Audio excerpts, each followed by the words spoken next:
Please tell that great story about changing your name. The world needs to hear it. 2008, I went on a 10-day poetry walking tour with the poet David White. He's internationally known. He's been a very close friend and teacher to me. And it was with 30 other people from around the world, and I spent 10 of the richest days of my life while I was there. The first night, we were up above Galway Bay. We were walking up in the sunset on this beautiful trail, and a woman comes up next to me, and we were all meeting each other. I didn't know her, and she said, "Hi, what's your name?" And I said, "My name is Norman." Norm. She said, "Oh, nice to meet you." I said, "You know, I realized I don't really like my name." I confided to her. I said, "I've never really liked it." She goes, "Oh, I see." She goes, "Well, have you ever thought about changing it?" I said, "Well, yeah, kind of, but it seemed to me like it might be a superficial thing. You know, people would judge me being superficial, so I never really seriously considered it." She said, "Oh, golly, why would you want to strap yourself with a name that you don't like when you can choose a name that you love and have that as your name, a gift to yourself for the rest of your life?" She said it just like that. She said it sincerely.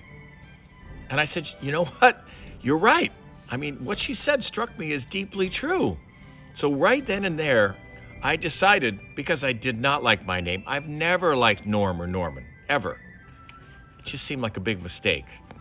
So right there, I decided that I was going to do two things. I was going to get rid of the name Norm, and like in my imagination, I'd be on a boat and it would be like an old dead fish and I was throwing it overboard. That was the first part that was very joyful, was letting go of that one. Then the second part was to go on a discovery tour and find a name that I really liked. And so I told the group what I was doing, and everybody was kind of excited about that. And then about 2 days later, this woman walked up to me and she said, "You know, I know you're looking for a first name. You might consider my mom's maiden name." I said, "Oh, what's that?" She said, "Gavin." Now, as soon as she said it, that name just kind of sat in the sweetest place inside of me. It's like I liked it. I said, "Oh, I like that name."